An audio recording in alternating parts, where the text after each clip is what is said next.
there. How are you? Gina, you were first on again today. Very nice of you to join me. My name is Gildart, and I am reading to you in front of the fire, and I've been doing that since the start of the coronavirus lockdown.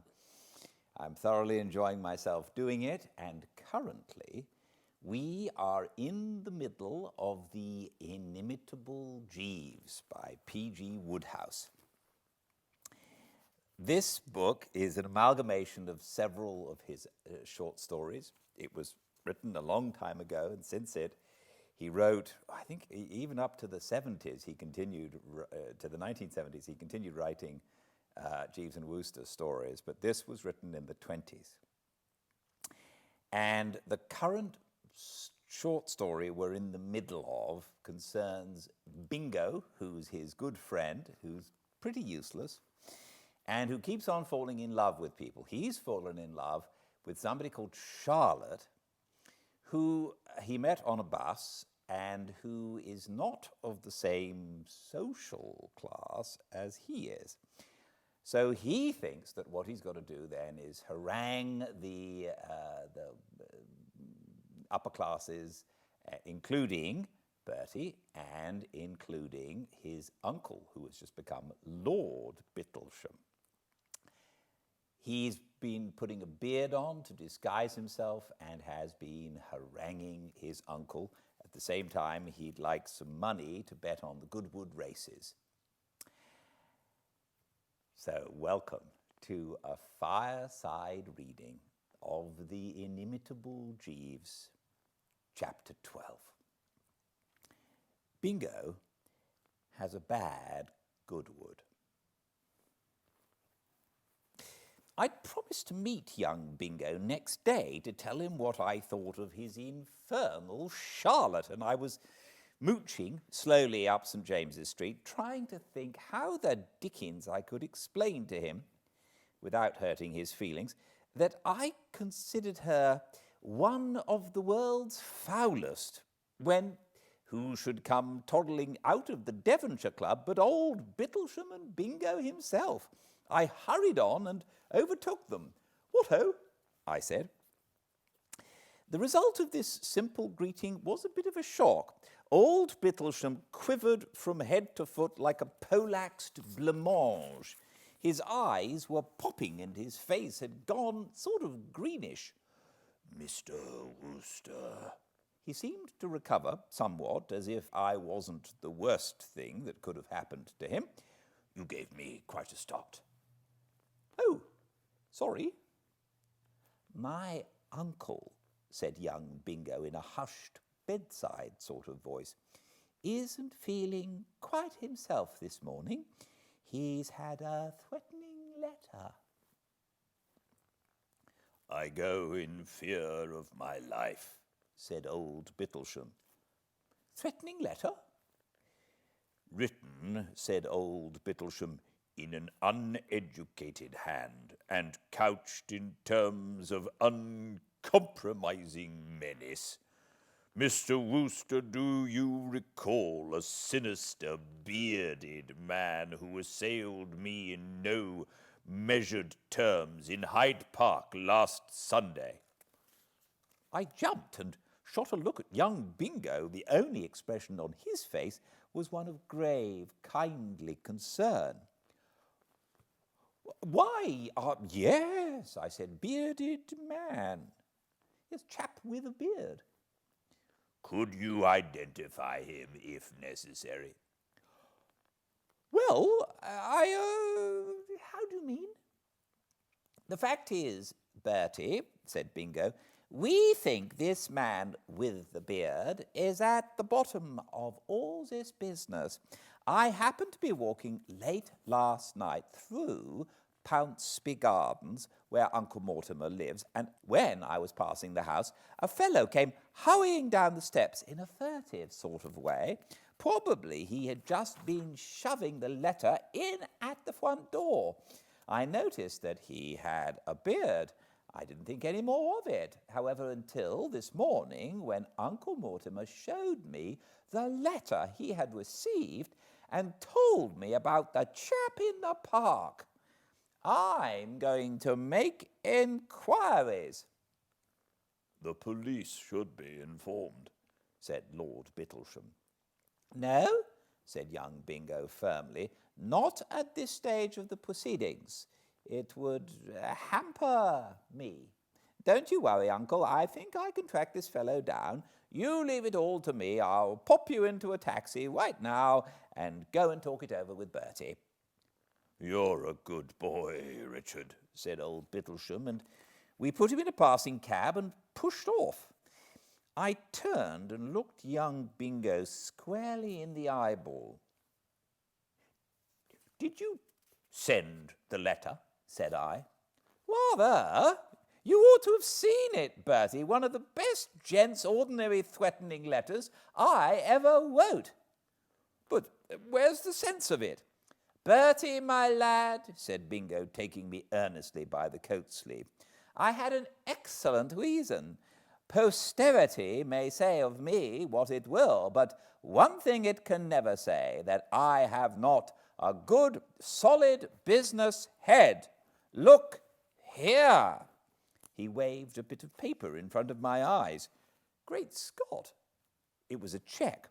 An absolute dashed cheque for 50 of the best, signed Bittlesham, and made out to the order of R. Little. "What's that for?" "Expenses," said Bingo, pouching it. "You don't suppose an investigation like this can be carried on for nothing, do you? I now proceed to the bank and startle them into a fit with it. Later, I edge round to my bookie and put the entire sum on Ocean Breeze. What you want in situations like this, Bertie, is tact. If I had gone to my uncle and asked him for 50 quid, would I have got it? No. But by exercising tact, oh! By the way, what do you think of Charlotte?" "Well, young Bingo massaged my sleeve affectionately. "I know, old man, I know. Don't try to find words. She bowled you over, eh? Left you speechless, what? I know. That's the effect she has on everybody. Well, I leave you here, laddie. Oh, before we part, but. What of but? Nature's worst blunder, don't you think? I must say I've seen cheerier souls.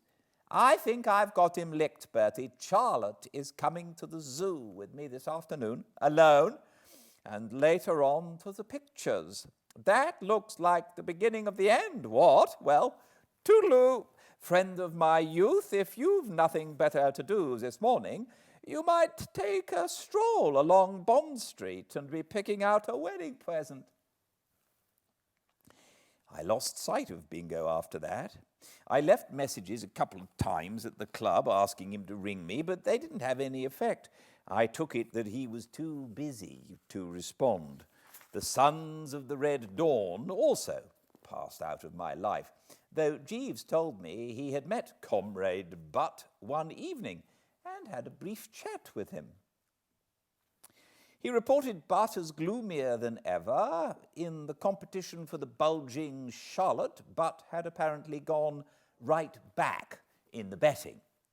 "Mr. Little would appear to have eclipsed him entirely, sir," said Jeeves. "Bad news, Jeeves, bad news." "Yes, sir. I suppose what it amounts to, Jeeves, is that when young Bingo really takes his coat off and starts in, there is no power of God or man that could prevent him making a chump of himself." "It would seem so, sir," said Jeeves.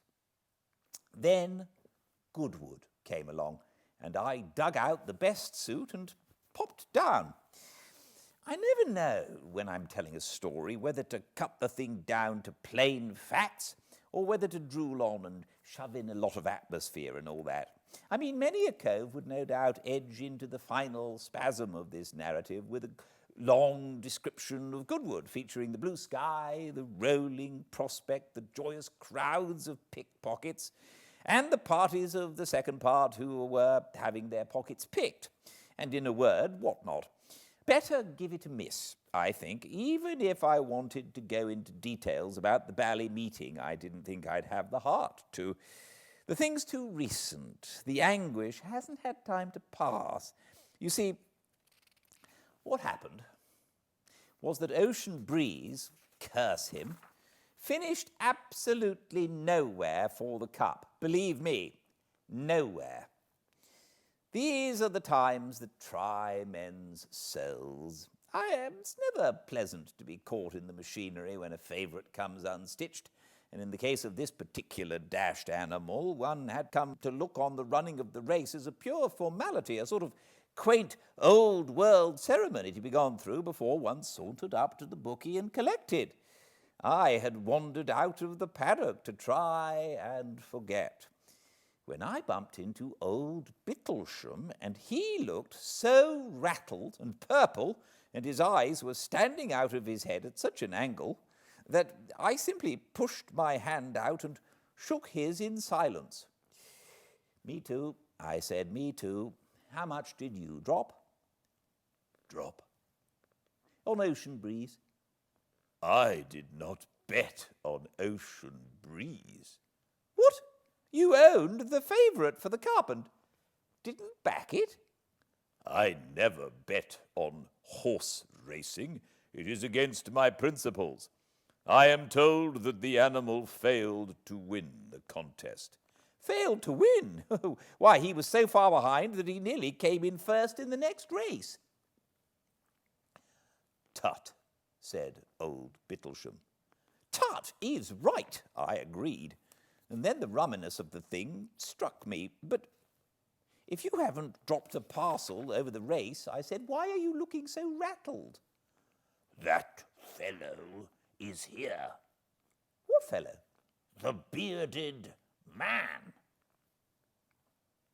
It will show you to what an extent the iron had entered into my soul when I say that this was the first time I'd given a thought to young Bingo. I suddenly remembered now that he'd told me he would be at Goodwood. He is making an inflammatory speech at this very moment, specifically directed at me. Come, where this crowd is.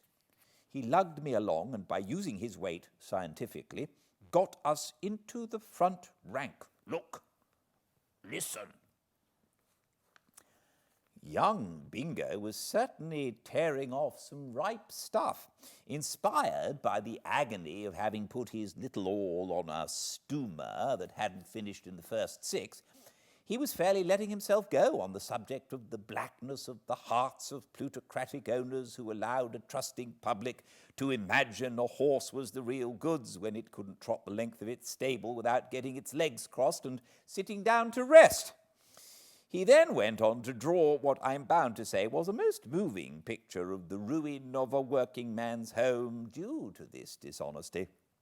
He showed us the working man, all optimism and simple trust, believing every word he read in the papers about Ocean Breeze's form, depriving his wife and children of food in order to back the brute, going without beer so as to be able to cram an extra bob on, robbing the baby's money box with a hat pin on the eve of the race, and finally getting let down with a thud. Dashed impressive it was. I could see old Rowbottom nodding his head gently, while poor old Butt glowered at the speaker with ill-concealed jealousy. The audience ate it. "But what does Lord Bittlesham care?" shouted Bingo. "If the poor working man loses his hard-earned savings, I tell you, friends and comrades, you may talk and you may argue and you may cheer and you may pass resolutions, but what you need is action! Action! The world won't be a fit place for honest men to live in till the blood of Lord Bittlesham and his kind flows in rivers down the gutters of Park Lane." Roars of approval from the populace, most of whom I suppose had had their little bit on blighted ocean breeze and were feeling it deeply. Old Bittlesham bounded over to a large, sad policeman who was watching the proceedings and appeared to be urging him to rally round. The policeman pulled at his moustache and smiled gently, but that was as far as he seemed inclined to go. And old Bittlesham came back to me, puffing not a little. It's monstrous. The man definitely threatens my personal safety, and that policeman declines to interfere, said it was just talk. Talk! It's monstrous. Absolutely, I said, but I can't say it seemed to cheer him up much. Comrade Butt had taken the centre of the stage now. He had a voice like the last trump, and you could hear every word he said, but somehow he didn't seem to be clicking. I suppose the fact was he was too impersonal, if that's the word I want. After Bingo's speech, the audience was in the mood for something a good deal snappier, more than just general remarks about the cause. They had started to heckle the poor blighter pretty freely when he stopped in the middle of a sentence, and I saw that he was staring at old Bittlesham. The crowd thought he'd dried up. "Suck a lozenge," shouted someone. Comrade Butt pulled himself together with a jerk, and even from where I stood I could see the nasty gleam in his eye. "Ah!" he yelled, "you may mock, comrades. You may jeer and sneer, and you may scoff. But let me tell you that the movement is spreading every day and every hour. Yes, even amongst the so-called upper classes, it's spreading. Perhaps you'll believe me when I tell you that here, today, on this very spot, we have in our little band one of our most earnest workers, the nephew of that very Lord Bittlesham whose name you were hooting but a moment ago." And before poor old Bingo had a notion of what was up, he had reached out a hand and grabbed the beard. It came off all in one piece, and well as Bingo's speech had gone, it was simply nothing compared with the hit made by this bit of business. I heard old Bittlesham give one short, sharp snort of amazement at my side, and then any remarks he may have made were drowned in thunders of applause. I'm bound to say that in this crisis young Bingo acted with a good deal of decision and character. To grab Comrade Butt by the neck and try to twist his head off was with him the work of a moment. But before he could get any results, the sad policeman, brightening up like magic, had charged in, and the next minute he was shoving his way back through the crowd with Bingo in his right hand and Comrade Butt in his left. "Let me pass, sir, please," he said civilly as he came up against old Bittlesham, who was blocking the gangway. "Eh?" said old Bittlesham, still dazed. At the sound of his voice, young Bingo looked up quickly from under the shadow of the policeman's right hand, and as he did so, all the stuffing seemed to go out of him with a rush. For an instant, he drooped like a bally lily, and then shuffled brokenly on. His air was the air of a man who has got it in the neck, properly. Sometimes, when Jeeves has brought in my morning tea and shoved it on the table beside my bed, he drifts silently from the room and leaves me to go at it. At other times, he sort of shimmies respectfully in the middle of the carpet, and then I know he wants a word or two. On the day after I had got back from Goodwood, I was lying on my back, staring at the ceiling, when I noticed that he was still in my midst. "Oh, hello," I said. "Yes?" "Mr. Little called earlier in the morning, sir." "Oh, by Jove, what? Did he tell you about what happened?" Yes, sir. It was in connection with that he wished to see you. He proposes to retire to the country and remain there for some little while. Dashed sensible. That was my opinion also, sir. There was, however, a slight financial difficulty to be overcome. I took the liberty of advancing him £10 on your behalf to meet current expenses. I trust that meets with your approval, sir? Oh, of course. Take a tenner off the dressing table. Very good, sir. Jeeves, I said. Sir. What beats me is how the dickens the thing happened. I mean, how did the chappie butt ever get to know who he was? Jeeves coughed. There, sir, I fear I may have been somewhat to blame. You? How? I fear I may carelessly have disclosed Mr. Little's identity to Mr. Butt on the occasion when I had that conversation with him. I sat up. What? Indeed. Now that I recall the incident, sir, I distinctly remember saying that Mr. Little's work for the cause really seemed to me to deserve something in the nature of public recognition. I greatly regret having been the means of bringing about a temporary estrangement between Mr. Little and his lordship, and I am afraid there is another aspect to the matter. I am also responsible for the breaking off of relations between Mr. Little and the young lady who came to tea here. I sat up again. It's a rummy thing, but the silver lining had absolutely escaped my notice until then. Do you mean to say it's off? Oh, completely, sir. I gathered from Mr. Little's remarks that his hopes in the direction may now be looked on as definitely quenched. If there were no other obstacle, the young lady's father, I am informed by Mr. Little, now regards him as a spy and a deceiver. Well, I'm dashed. I appear inadvertently to have caused much trouble, sir. Jeeves, I said. Sir. How much money is there on the dressing table? In addition to the £10 note which you instructed me to take, sir, there are 2 £5 notes, 3 £1, 10 shillings, 2 half-crowns, a florin, 4 shillings, a sixpence, and a halfpenny, sir. Collar it all, I said. You've earned it.